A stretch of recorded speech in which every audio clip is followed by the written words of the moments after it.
ॐ नमः सिद्धेभ्यः। ॐ नमः सिद्धेभ्यः। ॐ नमः सिद्धेभ्यः। नमो अरिहन्ताणं नमो सिद्धाणं नमो आयर्याणं नमो वज्रायाणं नमो लोये सव्साहुणम्। पंच परमेष्ठी भगवान की जय। द्वादशांग में चिन्वाणी माता की जय। चारित्र चक्रवर्ती एक स्वास्थ्य शांति सागर जी महामुनिराज की जय। समाधि सम्राट संत शिरोमणि आचार्य भगवंत एक श्री विद्यासागर जी महामुनिराज की जय। अभिनवाचार्य श्री समय सागर जी महाराज की जय। परम पूज्य गुरुदेव निर्यापक श्रमण मुनि पुंगव श्री सुधा सागर जी महाराज की जय। अढ़ाई द्वीपस्थ समस्त महामुनिराजों की जय। बड़ी प्रसन्नता का विषय है कि श्रमण संस्कृति सिद्धांत प्रवेशिका भाग 2 हमारा पूर्ण हो चुका है और आज की इस कक्षा से हम श्रमण संस्कृति सिद्धांत प्रवेशिका भाग 3 का प्रारंभ करने जा रहे हैं। जिस प्रकार भाग 1 में हमने जैन धर्म के उन मूलभूत सिद्धांतों को जो बहुत बेसिक थे, चाहे हम उसे नमोकार मंत्र बोलें, चत्तारी दंडक बोलें, अंजन चोर की कहानी कहें, प्रभु पतित पावन कहें, इन सब के बारे में हमने जाना था। उसी क्रम को या उसी जैन धर्म के सिद्धांतों को आगे बढ़ाते हुए भाग 2 में हमने रत्नत्रय को, सम्यक दर्शन, सम्यक ज्ञान, सम्यक चारित्र को हमने जाना। 7 तत्व 9 पदार्थों को हमने जाना। हमारे जैन सिद्धांत और उनका प्रतिपादन करने वाले जो तीर्थंकर आदि हैं, उनके बारे में हमने जाना। अब उसी क्रम में हम भाग 3 पढ़ेंगे, जिसमें हमारे आराध्य, हमारे पूज्य जो पंच परमेष्ठी हैं, उनके बारे में, उनके मूल गुणों के बारे में हम विस्तार से समझेंगे। जो कर्म की व्यवस्था है हमारे संसार में कैसे चलती है, उसे हम समझेंगे। जैन धर्म के बहुत सारे ऐसे सिद्धांतों में एक महत्वपूर्ण, एक नायाब सिद्धांत है जिसको हम कहते हैं अहिंसा का, जिसे हम कहते हैं साध्यवाद का। ऐसे उन सब सिद्धांतों को समझते हुए श्रावक के योग्य श्रावक के योग्य जो क्रियाएं हैं, श्रावक के योग्य जो 11 प्रतिमाएं हैं, उन 11 प्रतिमाओं के स्वरूप को समझ करके अपने आप को हम श्रावक की कोटि में लाने का प्रयास करेंगे। ये सब विषय इस भाग 3 में हम सभी पढ़ने जा रहे हैं। आप सभी लोगों से मेरा निवेदन है, जिस तरह से भाग 1 और भाग 2 हम सबने बहुत अच्छी तरह से पढ़ा, सब लोगों ने बहुत मन लगा करके, बहुत अच्छा भाव रखते हुए और उसका अध्ययन किया है। और अभी कुछ ही दिनों पश्चात, अभी इस कक्षा के बाद हम अनाउंस करेंगे कि भाग 2 की परीक्षा कब आयोजित होगी।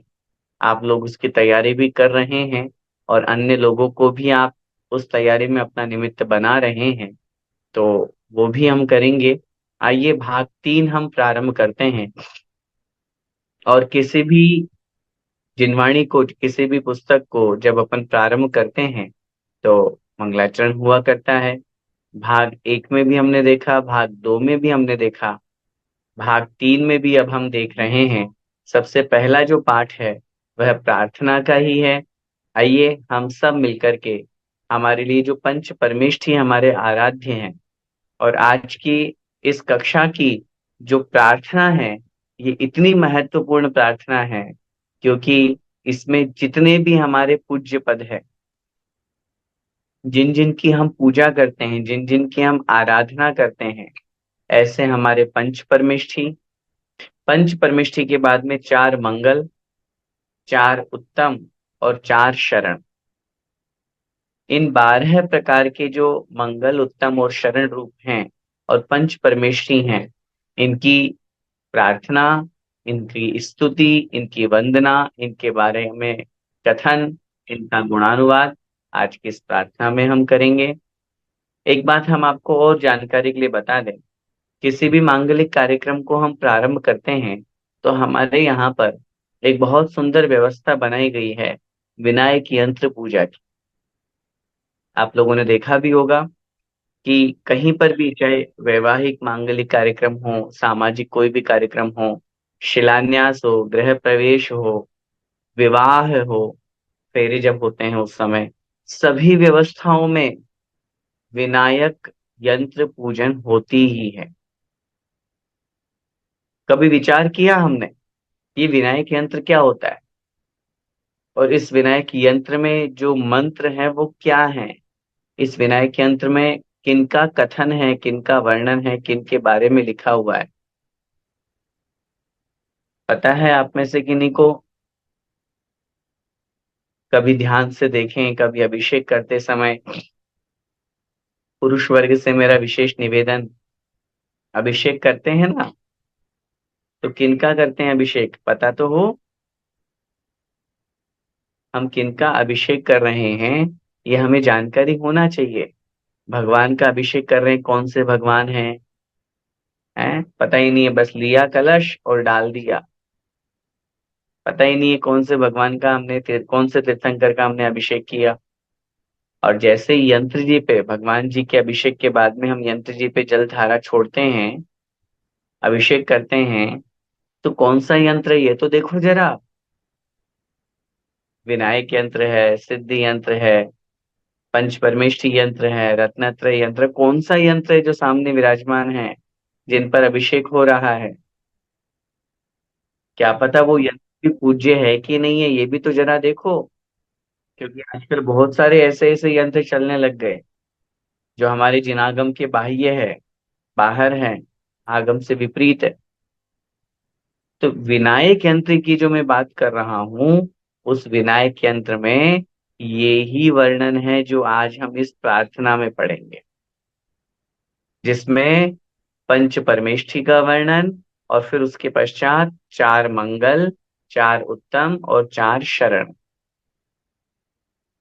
सप्तदश समुदाय मंत्र कहलाते हैं। पंच परमेष्ठी और चार मंगल माने 9, चार उत्तम माने 13 और चार शरण माने 17। ये कुल मिलाकर के 17 है हमारे यहाँ पूज्य पद बताए गए हैं।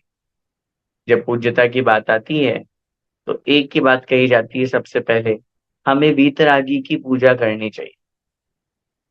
अब वीतरागी अरिहंत भी होते हैं, सिद्ध भी होते हैं।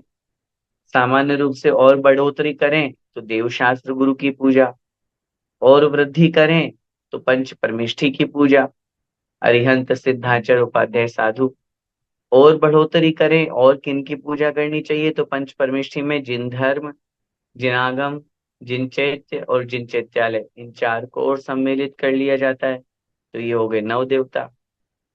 अब और कोई कहे हमें और पूजा और किसकी मान्यता और किसकी आराधना करनी है, तो 9 के बाद सीधा 17 का नंबर आता है, जिसमें 5 परमेष्ठी, 4 मंगल, 4 उत्तम और 4 शनि।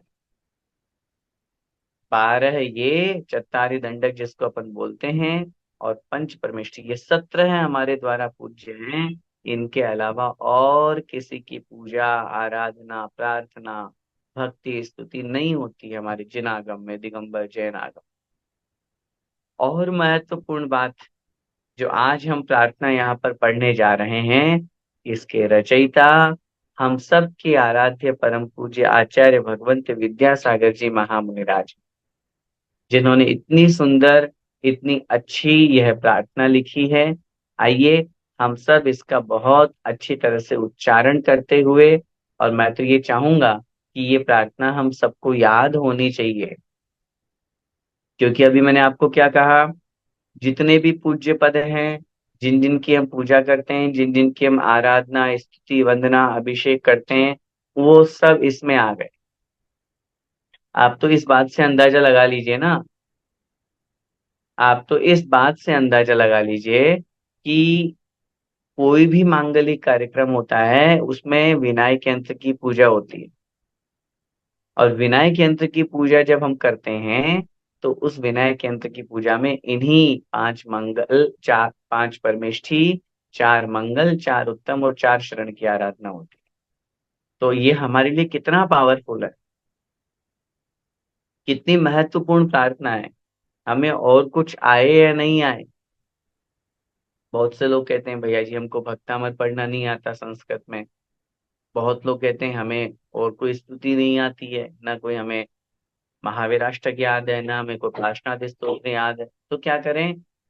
बहुत अगर संक्षेप में याद करना और भगवान से स्तुति वंदना करनी हो तो ये हमारी 10 लाइन की ये प्रार्थना है। इन 10 लाइन्स को आप याद कर लीजिए।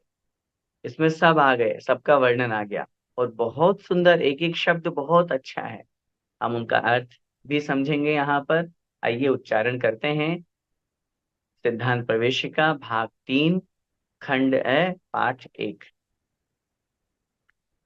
मैं बोलूंगा, आप लोग रिपीट कीजिएगा। हे शांत संत अरिहंत अनंत ज्ञाता। बोलिए।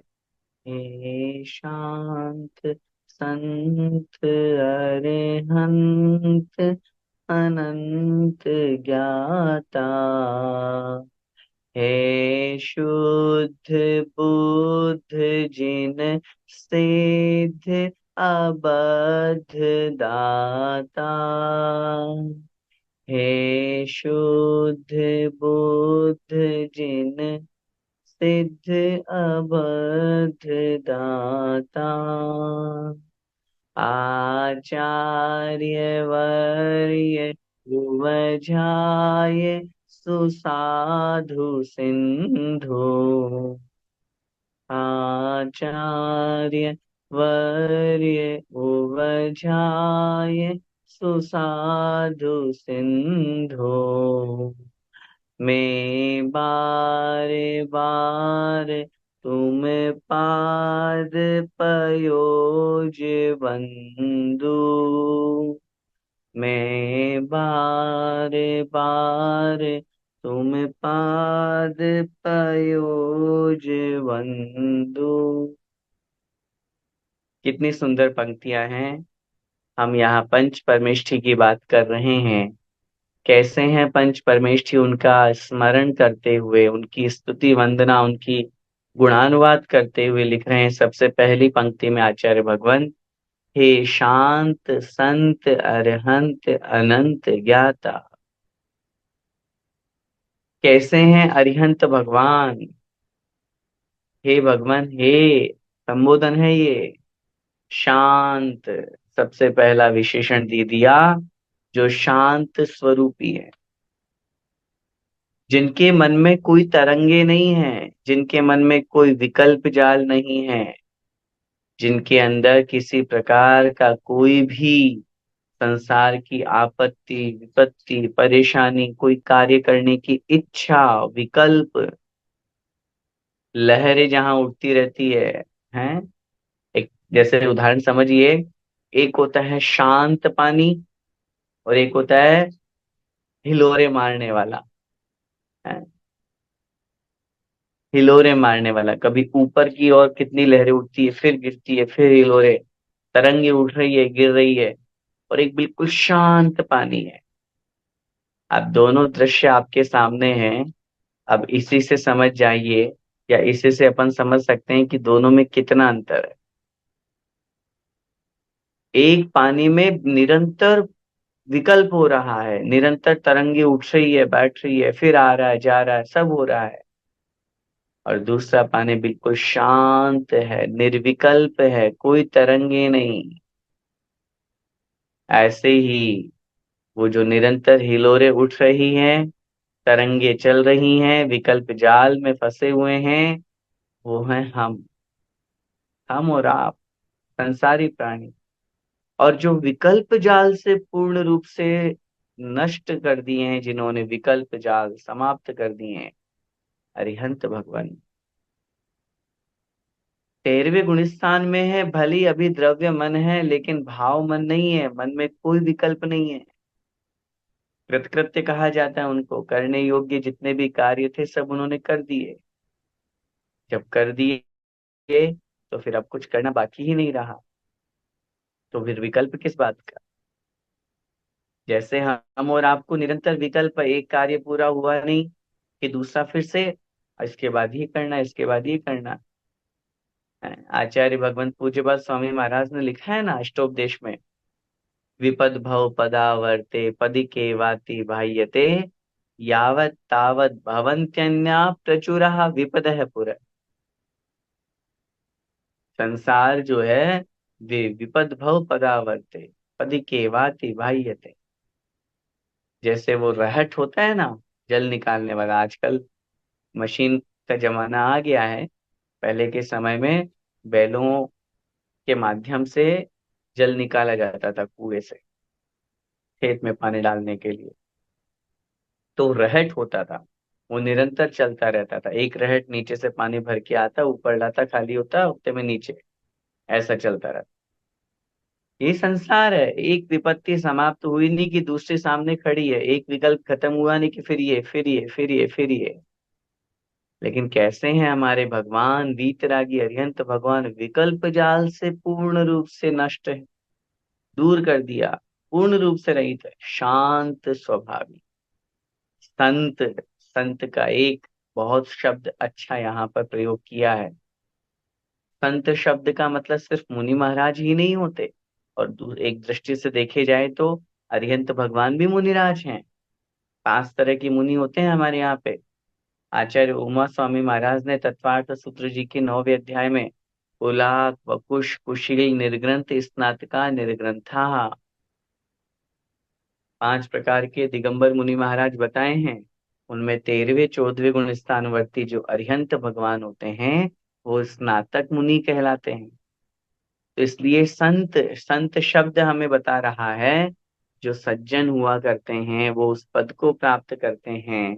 ऐसे अरिहंत अनंत ज्ञाता, ऐसे अरिहंत भगवान अनंत के ज्ञाता हैं, अनंत ज्ञान से युक्त हैं, जिनके ज्ञान की महिमा का क्या वर्णन किया जाए, जिनका ज्ञान इतना अगाध है, तीनों लोकों के समस्त द्रव्यों की अनंत पर्यायों को एक साथ एक समय में जिनका ज्ञान जानता है, ऐसे अरिहंत भगवान। आगे लिख रहे हैं, हे शुद्ध बुद्ध जिन सिद्ध अभद्र दाता। सिद्ध भगवान का विशेषण दे रहे हैं। हे माने हे संबोधन है। शुद्ध जो पूर्ण रूप से प्योर हैं, शुद्ध हैं, जिनमें किसी प्रकार की कोई भी मलिनता नहीं है, कोई भी गंदगी नहीं है, कोई भी अशुद्धता नहीं है। क्योंकि हमारे यहाँ पर 3 प्रकार के मल बताए गए, मल माने गंदगी। 3 प्रकार के मल बताए गए, द्रव्य कर्म मल, भाव कर्म मल और नो कर्म मल। ज्ञानावरण आदि जो 8 कर्म हैं ये द्रव्य कर्म कहलाते हैं। राग द्वेष मद लोभ मोह चिंता ये सब हमारे भाव कर्म है। और तीसरे नंबर पे नो कर्म, जिनके निमित्त से हमें राग द्वेष आदि होते हैं। शरीर, वस्तु, जितने भी पर वस्तु जो हमें दिखाई दे रही है, दिखाई दे रही है, सुनाई दे रही है या चिंतन में आ रही है, जिनके निमित्त से हमें विकल्प हो रहा है। मैंने बताया था ना, ये चश्मा मेरा है, ये भी नो कर्म है। ये कुर्ता पजामा मेरा है, ये भी नौकर में। ये मोबाइल लैपटॉप, ये घड़ी पंखा एसी कूलर घोड़ा गाड़ी मकान धन संपत्ति स्त्री पुत्र मकान सब नौकर में। इनके निमित्त से राग द्वेष होता है। सिद्ध भगवान कैसे हैं? शुद्ध हैं, किसी भी प्रकार का मल नहीं है, न द्रव्य कर्म न भाव कर्म, नो न नो कर्म। और कैसे हैं? बुद्ध, बुद्ध माने ज्ञान से जो युक्त हैं। क्षय ज्ञान का विशेषण जिनके साथ में जुड़ा हुआ है, ज्ञानावरण कर्म का जिन्होंने क्षय कर दिया, ऐसे जिनेंद्र भगवान, सिद्ध सिद्ध जिनेंद्र भगवान। अगला एक बहुत महत्वपूर्ण विशेषण दे रहे हैं, अबद्ध दाता। अबद्ध, बद्ध का मतलब होता है बंधा हुआ। किससे बंधा हुआ? कर्मों से बंधा हुआ। और जो कर्मों से बंधा हुआ नहीं है, ऐसे उस सिद्ध पद के, ऐसे उस जो शुद्ध पर्याय है, सिद्ध अवस्था है, उसके जो दाता हैं, उसको जो देने वाले हैं, सिद्ध भगवान का कितना अच्छा विशेषण आचार्य ने यहाँ पे दिया, अबद्ध दाता। आत्मा का स्वभाव अबद्ध पुट्ठम, आचार्य कुंद कुंद महाराज ने समय सारजी में लिखा, मेरी आत्मा कर्मों के बंधन से रहित है। वो स्वभाव है मेरी आत्मा का, लेकिन अभी मैं विभाव में हूं, अभी मैं पर्यायगत, मेरी दृष्टि संसार रूप में है, मैं कर्मों से बंधा हुआ हूं। लेकिन वास्तव में मेरी आत्मा का स्वभाव कर्मों से बंधना नहीं है, मेरी आत्मा का स्वभाव कर्मों से रहित होना है। वही मेरी आत्मा का स्वभाव, जिन्होंने उस स्वभाव को प्राप्त कर लिया, ऐसे सिद्ध भगवान। और अगर मैं सिद्धों की आराधना करूंगा तो निश्चित रूप से वो मुझे अपने समान बना लेंगे। अबद्ध दाता, अर्थात कर्मों के बंधन से जो रहित हैं, ऐसे उस पर्याय के जो दाता हैं, देने वाले हैं, ऐसे सिद्ध भगवान। क्योंकि बात वही है, जो वस्तु हमारे पास में है, या हम जैसे हैं, हम सामने वाले को वैसे ही तो बनाएंगे। और अगर नहीं बनाते हैं, तो फिर हमारा उस वस्तु को प्राप्त करने का या हमारा वैसा बनने का क्या तात्पर्य है? कोई महत्व नहीं है। आचार्य मानतुंग स्वामी महाराज के श्लोक को याद कीजिए, जिसमें आचार्य भगवंत स्पष्ट रूप से कह रहे हैं, नात्यद्भुतम भुवन भूषण भूतनाथ है, भूतेर गुणेर भुवि भवन्तमभिष्टवन्त, तुल्या भवन्ति भवतो ननु तेन किं वा, भूत्याश्रितम य इहनात्म समम करोति। हे भगवान, कितनी अच्छी पंक्तियां यहाँ पर कह रहे हैं। हे भगवान, यदि आपकी भक्ति करते करते यदि भक्त आपके समान बन जाए, तो कोई आश्चर्य की बात नहीं है, क्योंकि वास्तव में सच्चा मालिक तो वही है जो नौकर को भी अपने समान बना ले। सच्चा गुरु तो वही है जो शिष्य को भी अपने समान, अपने बराबर बिठा लेते हैं। सच्चे भगवान तो वही है जो भक्त को भी भगवान बना देते हैं। ये जैन दर्शन है भैया। अन्य संप्रदाय में और जैन धर्म में यही अंतर है।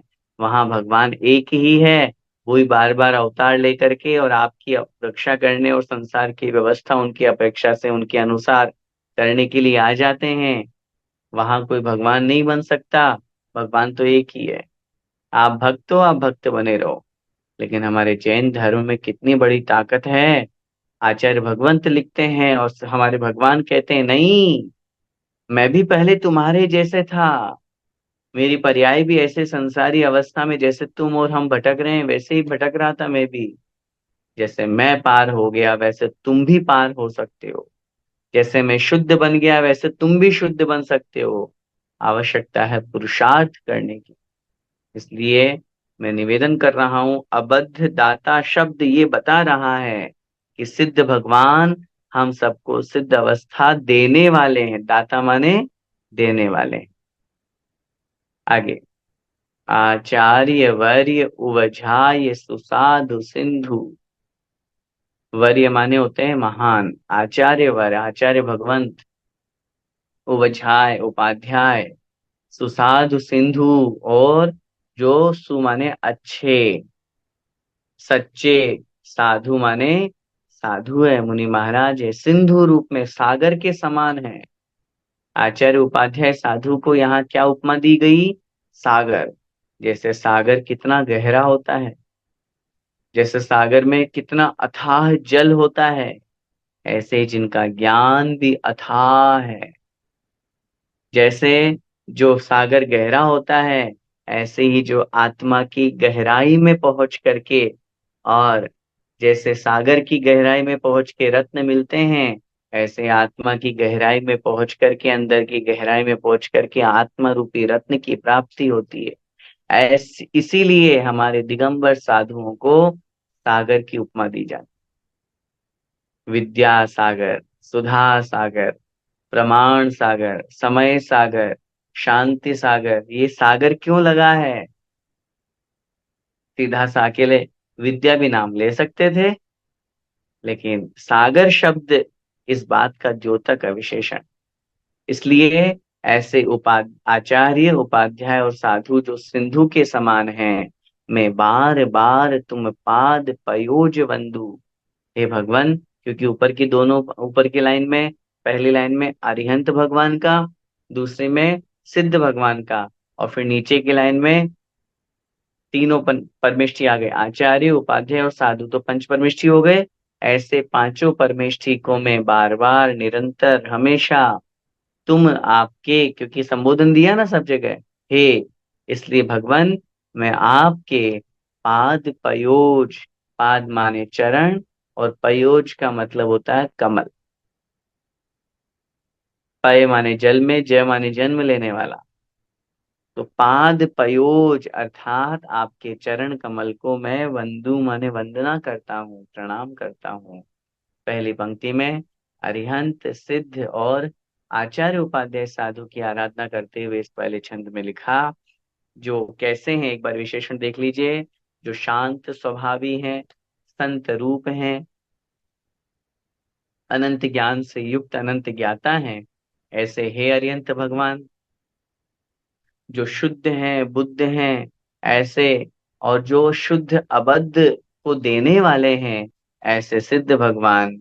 और हे आचार्य, उपाध्याय और साधु, जो सिंधु के समान है, सागर के समान है, ऐसे हे पंच परमेष्ठी, मैं बार बार आपके चरण कमल की वंदना करता हूँ। यहाँ देखिए, आचार्य भगवंत ने एक शब्द बार बार लिखा है, बार बार। बार बार शब्द हमें बता रहा है कि मैं एक बार वंदना नहीं कर रहा। हाँ, शास्त्रों के अनुसार तो हम श्रावकों को भी दिन में 3 बार मंदिर जाना चाहिए। कितनी बार? हाँ, ईमानदारी से 3 बार। प्रतिदिन पूजन करते हैं, जब महार्घ चढ़ाते हैं, तो वहां क्या बोलते हैं? ओम नमः श्री त्रिकाल पूजा, त्रिकाल वंदना। पकड़े गए ना? हे भगवान, मैं तीनों कालों में, प्रातः काल, दोपहर और सायंकाल, त्रिकाल वंदना, तीनों कालों में वंदना करता हूँ, प्रातः काल, दोपहर और सायंकाल। अब आप बोलो भैया जी, एक टाइम चले जाएं वही बड़ी बात है। नहीं, 3 बार नहीं जा सकते तो कोई बात नहीं, 2 बार का भाव बनाओ, सुबह और शाम। आप बोलोगे भैया जी, हम, आप भारत देश वालों को नहीं पढ़ा रहे हो अभी, बाहर वालों को पढ़ा रहे हो। चलो कोई बात नहीं, 2 बार भी नहीं जा सकते तो 1 बार का तो नियम बनाओ। और अगर 1 बार भी नहीं जा सकते तो फिर मैं कुछ नहीं कहूँ।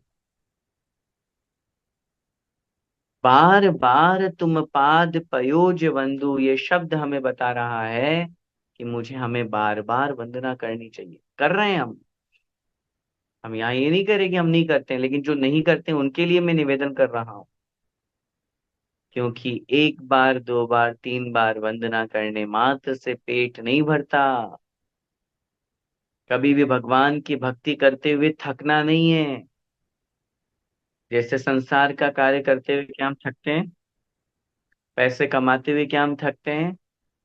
घूमने फिरने जाते हैं, क्या हम थकते हैं?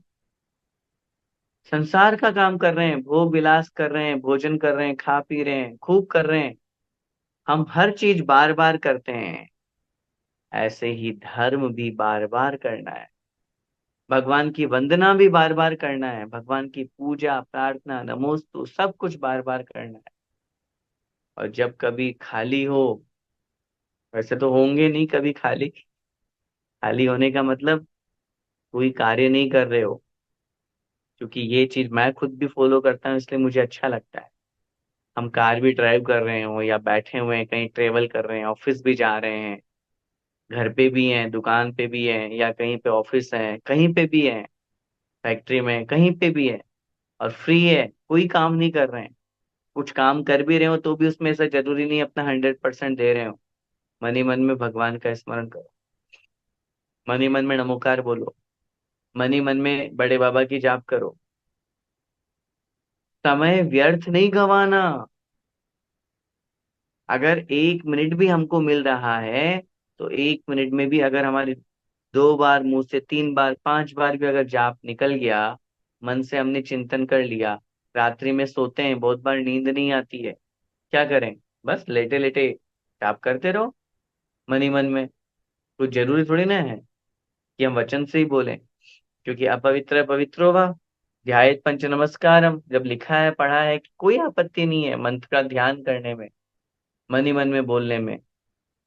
ये शब्द हमें बता रहा है हमें बार बार भगवान का स्मरण करना चाहिए, प्रतिपल स्मरण रहना चाहिए, प्रतिक्षण भगवान की वंदना हमारे माध्यम से होनी चाहिए। अब ये क्या है? पंच परमेष्ठी हमारे लिए नमोकार मंत्र, पांचों परमेष्ठी की वंदना होती है नमोकार में, इसलिए आगे लिख रहे हैं। हाँ, पंक्तियां बोल रहा हूं मैं। है मूल मंत्र नवकार सुखी बनाता, जो भी पढ़े विनय से अघ को मिटाता, है आद्य मंगल यही सब मंगलों में, ध्याओ इसे न भटको जग जंगलों में।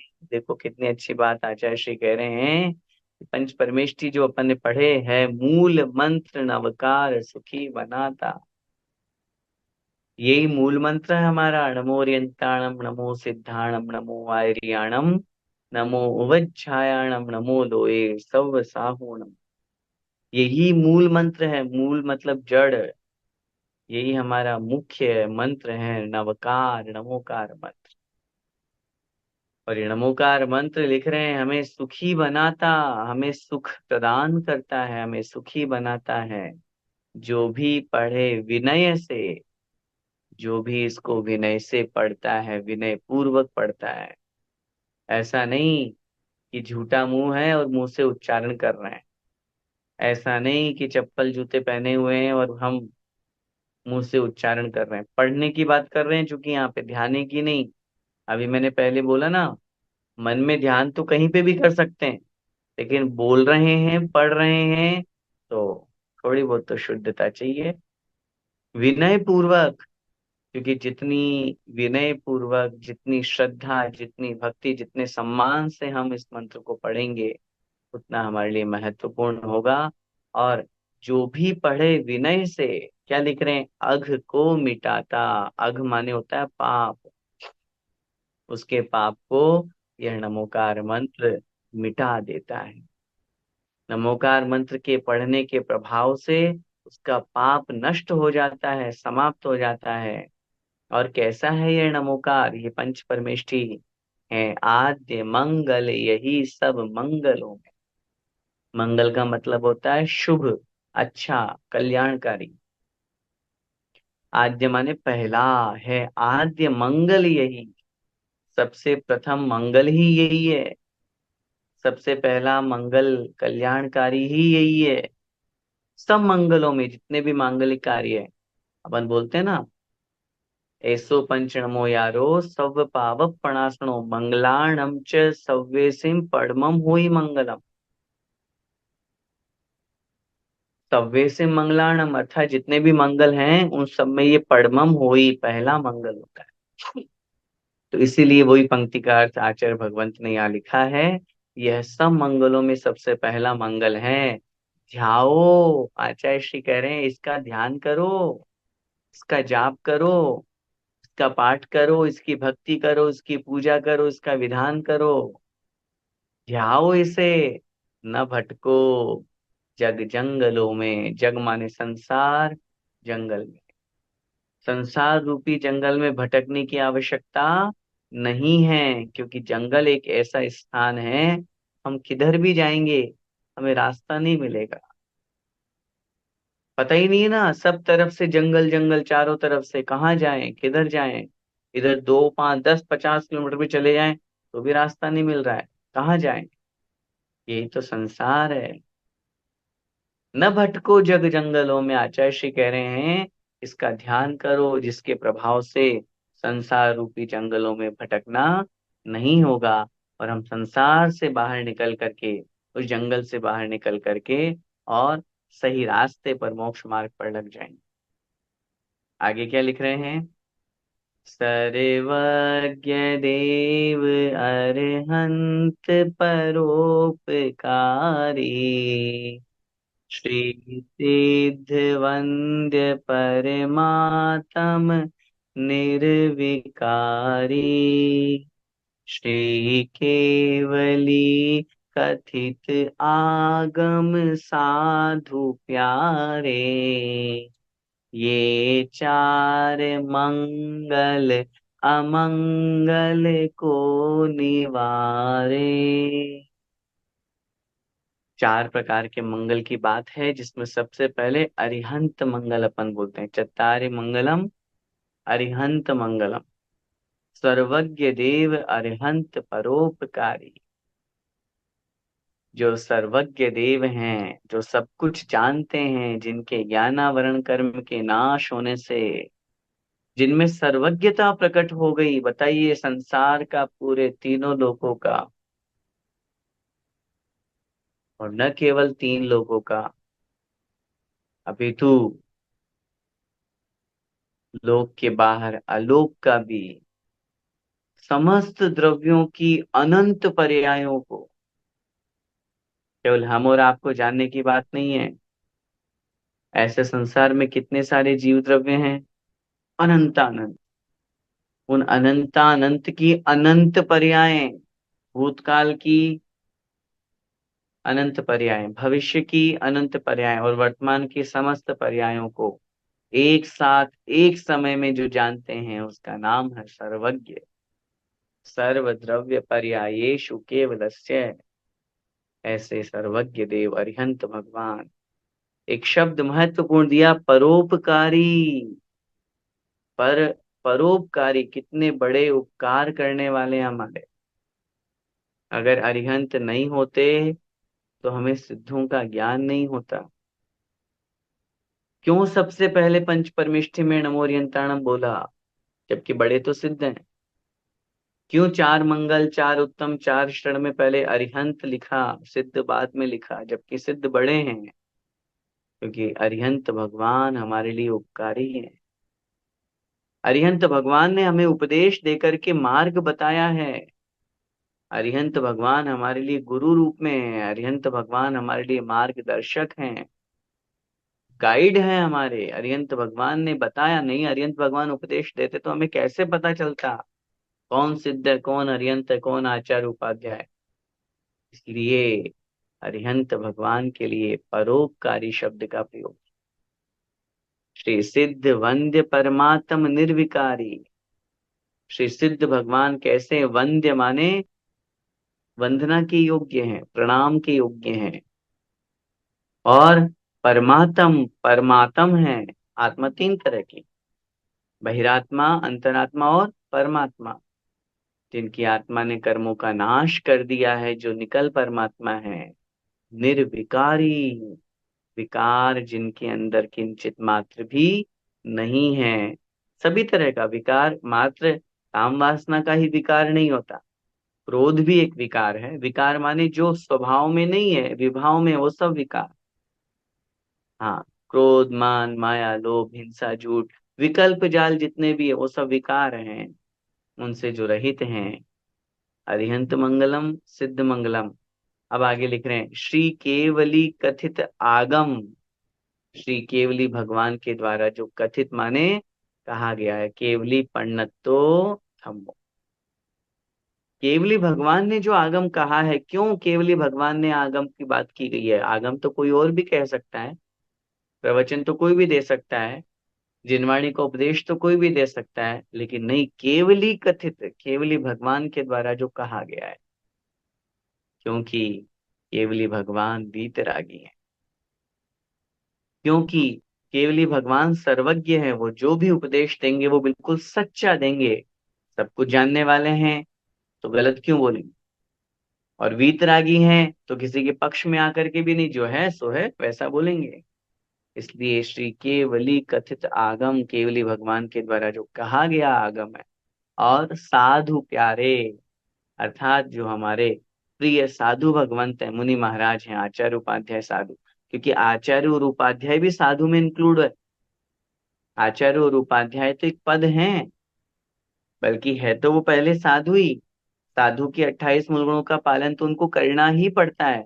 आचार्य के 36 अलग और उपाध्याय के 25 अलग, पहले साधु के 28 मूल गुण, तो इसलिए साधु।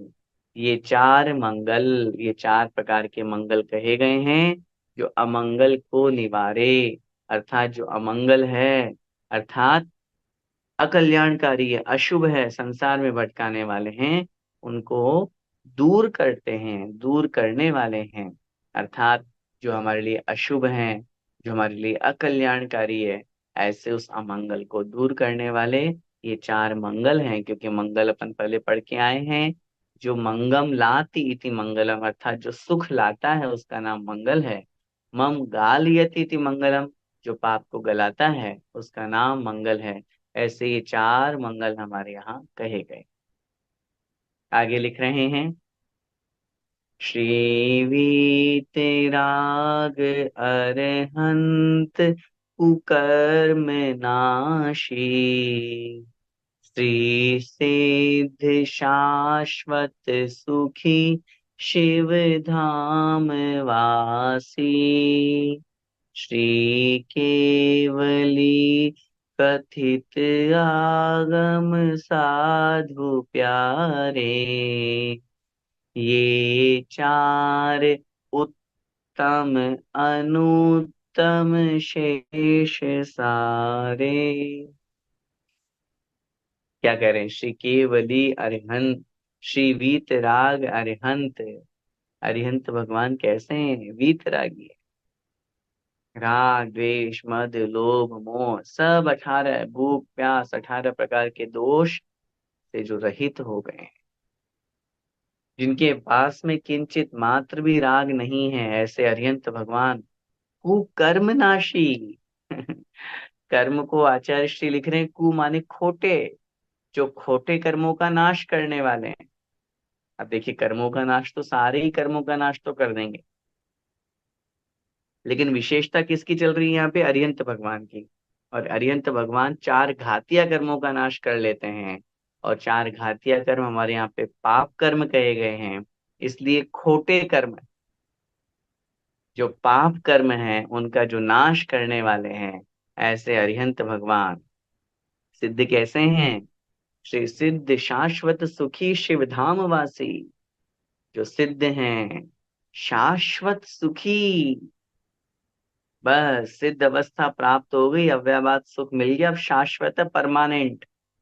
हाँ, एक क्षण के लिए भी, एक समय के लिए भी वो उस सुख से रहित नहीं होंगे। लौट के संसार में आना नहीं है, विकल्प जाल है नहीं है, कर्म है नहीं है, शाश्वत सुखी शिव धाम वासी। शिव माने मोक्ष, मोक्ष रूपी जो स्थान है, उसमें जो वास करने वाले, उसमें जो रहने वाले हैं, सिद्धालय।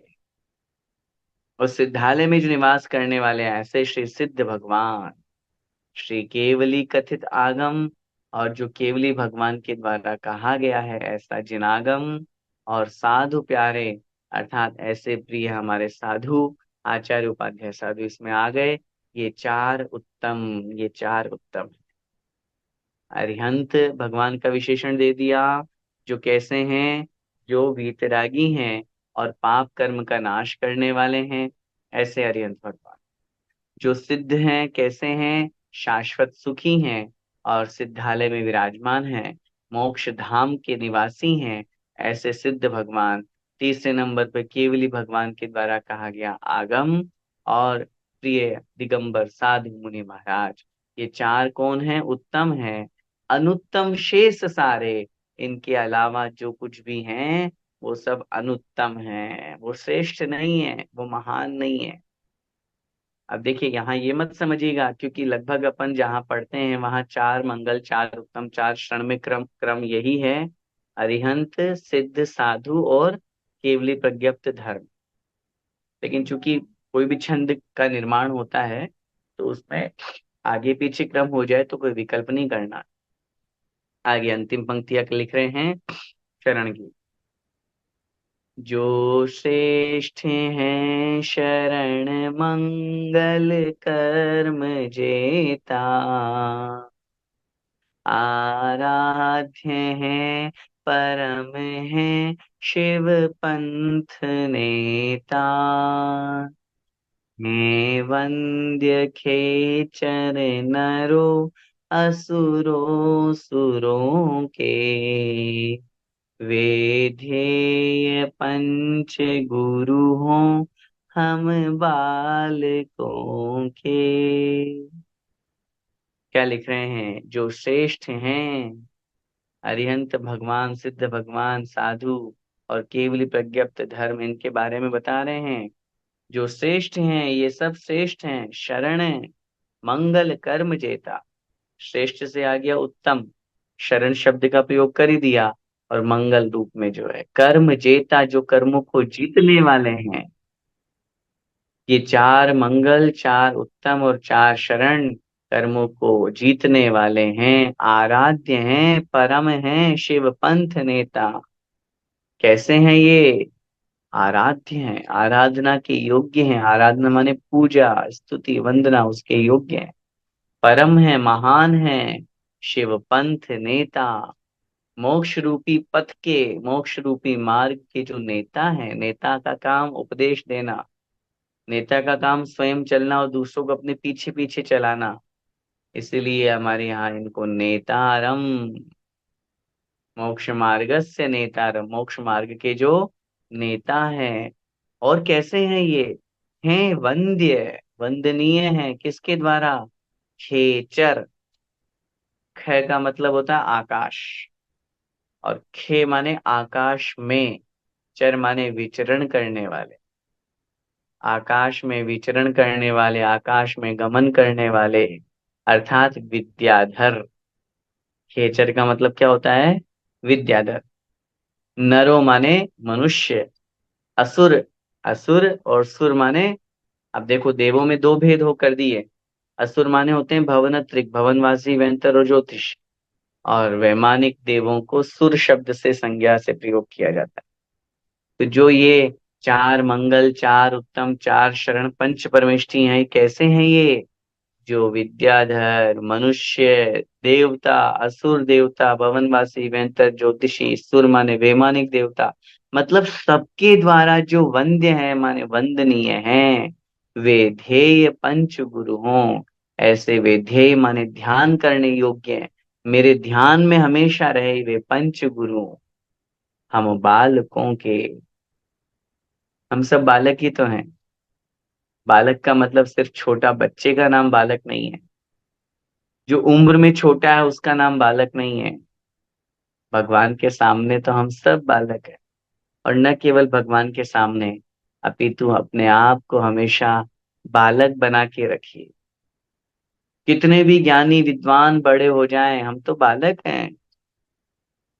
हमारे में ज्ञान ही नहीं है। जैसे बालक बिल्कुल सरल स्वभावी होता है, ऐसे अपने स्वभाव को हम सरल बनाएं। जैसे बालक के मन में किसी प्रकार का कोई लोभ लालच, किसी प्रकार की कोई मायाचारी छल कपट नहीं होता, ऐसे ही हम भी अपने मन को बालक बनाएं। इसलिए यहाँ पर चूंकि हम सब बालक रूप में ही हैं, हमें इतना ज्ञान नहीं है। अब देखो आचार्य भगवंत जैसे महान ज्ञानी मुनि महाराज खुद को बालक बता रहे हैं। मैं अज्ञानी हूँ, बालक के समान हूँ। तो फिर हम और आप तो कौन से खेत की मूली है? हम और आप तो निश्चित रूप से अज्ञानी ही हैं। अपने आप को हमेशा बालक रूप माने। इसलिए ये सब हमारे लिए ध्येय बने, हमारे लिए पथगामी बने, हमारे लिए मोक्ष मार्ग में लगाने में निमित्त बने। ऐसे हम बालकों के, इस प्रकार इस प्रार्थना में पंच परमेष्ठी, चार मंगल, चार उत्तम और चार शरण की अपन ने बात करी। समय भी आपका हो रहा है। आज भाग 3 अपन ने प्रारंभ किया है, बहुत अच्छा और बहुत शुभ दिवस के रूप में। क्योंकि आचार्य भगवंत की समाधि को भी 4 माह पूर्ण हो गए हैं। ज्येष्ठ शुक्लाष्टमी कल ही अपनी निकली है, और शुक्लाष्टमी के दिन ही आचार्य भगवंत उस समाधि में विलीन हुए थे। और हम सब यही प्रार्थना करते हैं, उनका आशीर्वाद हम पर हमेशा बना रहे, उनकी आत्मा निश्चित रूप से परमात्म पद को प्राप्त करे। उनके रचे हुए शास्त्र भले ही आज वो हमारे मध्य में नहीं है, लेकिन उनकी प्रार्थना, उनके ग्रंथ पढ़ करके हमें उनकी स्मृति प्रतिपल आती है। ये प्रार्थना पढ़ करके हम उनके चरणों में, मैं पूरे श्रमण संस्कृति जीसीसी परिवार की तरफ से आचार्य भगवंत के चरणों में कोटिशः वंदन करते हैं कि आपने इस प्रार्थना के माध्यम से हम सबको पंच परमेष्टि के स्तवन का मौका, हमें अवसर प्रदान किया। और इसको पढ़ करके निश्चित रूप से हम भगवान की भक्ति स्तुति में और तल्लीन हुए। आपके शब्दों में बहुत बड़ी ताकत है भगवान। जैसे आपने अपने ज्ञान के माध्यम से, अपने ज्ञान सागर गुरु के माध्यम से जो ज्ञान प्राप्त किया, उस ज्ञान के माध्यम से आपने जो स्तुति वंदना लिखी हैं, करी हैं, हम भी आपके माध्यम से, उस विद्या के माध्यम से, उस विद्यासागर महाराज गुरुदेव के माध्यम से हम भी उस विद्या को प्राप्त करें। और हम भी भगवान जिनेन्द्र देव की इसी तरह प्रार्थना करते रहें, इसी तरह वंदना स्तुति करते रहें, क्योंकि प्रार्थना में बहुत बड़ी ताकत हुआ करती है। प्रार्थना एक रेकी है, प्रार्थना एक भावना है, प्रार्थना एक ऐसी स्थिति है जिसमें हम अपने मन को अत्यधिक पवित्र, पावन और कोमल बनाते हैं, सरल बनाते हैं, अपने आप को बहुत लघु बनाते हैं। तभी हम सामने वाले की प्रार्थना कर पाते हैं। हम सब वास्तव में सच्चे दिल से, अपने हृदय से अर्थ समझ समझ करके प्रार्थना करें। इसी मंगलमय भावना के साथ बोले द्वादशांग में जिनवाणी माता की जय। संत शिरोमणि आचार्य भगवंत 108 श्री विद्यासागर जी महामुनिराज की जय। परम पूज्य गुरुदेव निर्यापक श्रवण मुनि पुंगव श्री सुधा सागर जी महाराज की जय।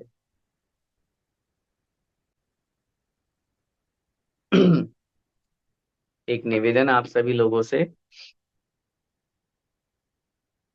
सबसे पहले तो बड़ी प्रसन्नता का विषय है कि भाग 2 हमारा पूर्ण हो चुका और भाग 3 आज से अपन ने प्रारंभ किया।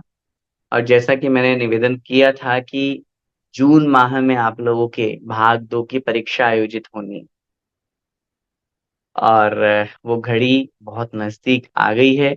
सबसे पहला निवेदन तो, जैसे मुझे जानकारी मिली है, अभी बहुत कम लोगों ने रजिस्ट्रेशन कराया है। मैं पहले एक बार चाहूंगा कि जितने लोग यहाँ पर हैं एक बार अपना हैंड रेस करके मुझे बताएं कि आप लोगों में से किस किस ने रजिस्ट्रेशन करा दिया है, प्लीज। तो मुझे पता तो चले, नहीं तो ऐसा होगा कि क्लास में पढ़ने वालों ने रजिस्ट्रेशन नहीं कराया है, तो हम किसको बोल रहे हैं। विकास भैया, अभिषेक भैया, पारुल जी, अरिहंत मित्र मंडल के नाम से जो है, बस 4 ही लोगों ने कराया है। हाँ, तो जिनने कराया है सब हैंड रेस कीजिए। हेमलता जी ने भी कराया है, डॉक्टर राहुल जी ने, एच जैन के नाम से उन्होंने भी कराया है।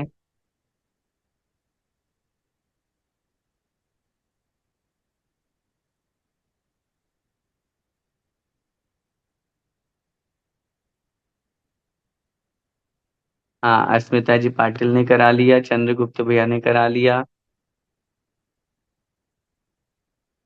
सूरज जी पाटिल ने करा लिया। अभी और भी बहुत सारे लोग हैं, अरविंद जी के नाम से हैं, जय जिनेन के नाम से है, जय महावीर के नाम से है, गैलेक्सी ए के नाम से। हाँ, अब मैं नाम लेके इसलिए बोल रहा हूँ क्योंकि आप लोगों ने चलिए कोई बात नहीं, चलिए कोई भैया बात जी नहीं। भैया जी हाँ, अराउंड अराउंड 80 प्लस करीब जुड़े हैं। और हम ओके। लोग अभी तक जैसे वो लास्ट फेज जैसे कहा जाता है ना, जैसे जैसे एग्जाम के समय आएंगे तब सब बढ़ेगा। वो पिछले साल भी ऐसा ही ट्रेंड हुआ था, फिर 150 जन करीब आए। तो अभी 80 करीब टोटल है। बट हाँ, इस साल 150 से ज्यादा होना चाहिए, कम से कम होना कम से कम चाहिए, लेकिन वो 170। तभी हो पाएगा जब मैं जितने लोगों ने हैंड रेस किया है वो, अब उनको मैं नियम ही दिला देता हूँ। नियम का मतलब, अब उसको आप नियम मान लीजिए कुछ भी, कि आपको 5 लोगों को जोड़ना है। और न केवल 150, हम चाहते हैं 200 हो, 250 हो, 300 हो। जितने भी लोग आपके आसपास के हैं, जितने भी लोगों जिन्होंने नहीं लिखा है, नहीं रजिस्ट्रेशन कराया है, उनसे मेरा निवेदन करना है आपको कि आपको जल्दी से जल्दी रजिस्ट्रेशन कराना है। और आप लोगों को एग्जाम की घोषणा करते हुए मैं ये निवेदन करना चाहता हूँ कि हमारा श्रवण संस्कृति सिद्धांत प्रवेशिका भाग 2 का एग्जाम दिनांक 29 जून 2024 शनिवार को आयोजित होगा। 29 जून को होगा, सैटरडे उस दिन है। और आप लोग बहुत अच्छे से तैयारी के साथ में लग जाइए। 29 को हम टाइमिंग जो है वो प्लान करके और आपको मैसेज ग्रुप में कर देंगे। और हो सकता है नेक्स्ट क्लास में भी टाइमिंग का भी अनाउंस हम आपके बीच में कर दें। लेकिन आपको उसके लिए तैयार सबसे पहले रहना है। 29 को एग्जाम है, सैटरडे को। तैयारी बहुत जोर शोर से होनी चाहिए। अभी पूरे 15 दिन है, 2 हफ्ता है, आज हो गई अपनी 15th। हाँ, तो 14 डेज आपके पास में है।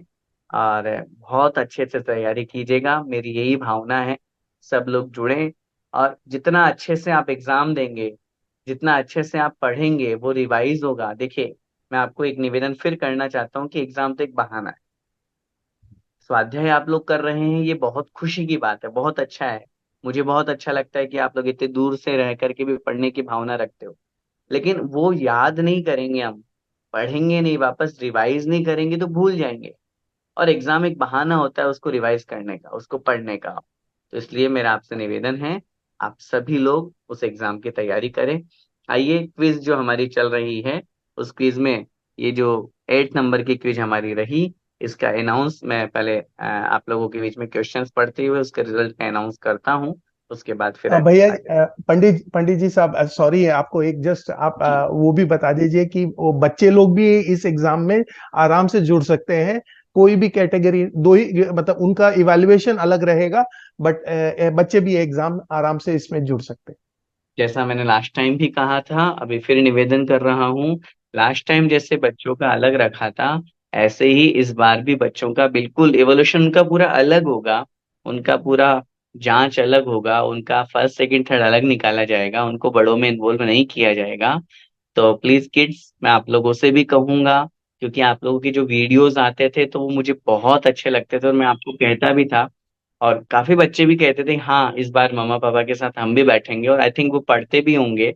और मैं और जो श्रवण संस्कृति जीसीसी फैमिली है, उनसे मैं निवेदन करूंगा, अगर बच्चे लोग मेरी बात यहाँ सुन रहे हो तो वो जरूर अपने फ्रेंड्स लोगों को भी बताएं। और अगर जो नहीं सुन रहे हैं, मैं उनके मामा पापा से, उनकी फैमिली से रिक्वेस्ट करूंगा कि अपने बच्चों को ये एग्जाम जरूर दिलाएं।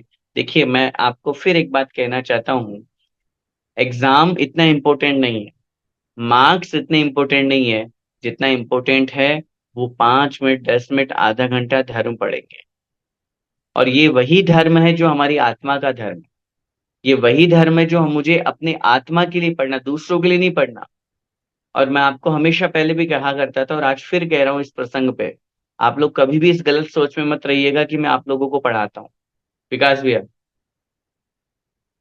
मैं आप लोगों को नहीं पढ़ाता हूँ, और ना आप लोगों के लिए पढ़ाता हूँ। ये मेरा आत्मा का धर्म है, मेरा खुद का स्वाध्याय होता है, मैं खुद अपने लिए पढ़ता हूँ और पढ़ाता हूँ। जब मैं पढ़ाता हूँ तो मैं अपने आप को भी पढ़ाता हूँ। तो इसलिए ये हम दूसरों के लिए नहीं कर रहे हैं, ये हम अपने लिए कर रहे हैं। मेरी आत्मा का कल्याण हो रहा है, मुझे अच्छा लग रहा है, मुझे अच्छा फील हो रहा है। अभी अपन ने प्रार्थना पढ़ी, कितनी अच्छी लाइंस आई है। तो ये लाइंस ही तो मेरी आत्मा को प्योर बना रही है, मेरी थॉट को अच्छा बना रही है, मेरे शब्दों को अच्छा बना रही है, मेरे कानों को अच्छा बना रही है।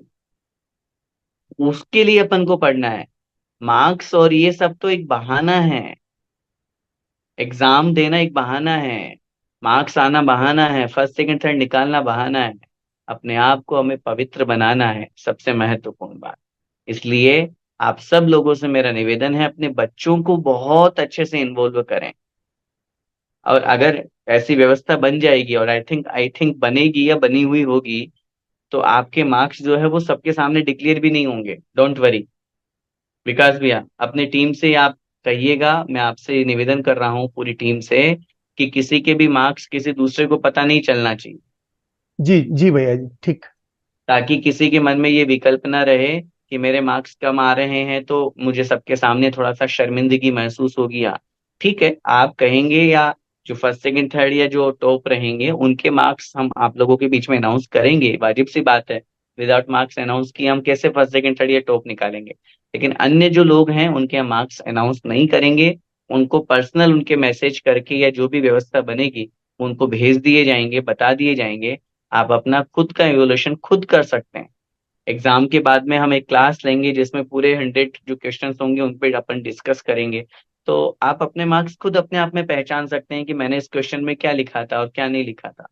तो इसलिए प्लीज मैं आप लोगों से निवेदन करूंगा कि आप इस एग्जाम को बहुत सीरियस लें, बहुत अच्छे से पढ़ें, बच्चों को पढ़ाएं ताकि वो इन्वॉल्व होंगे।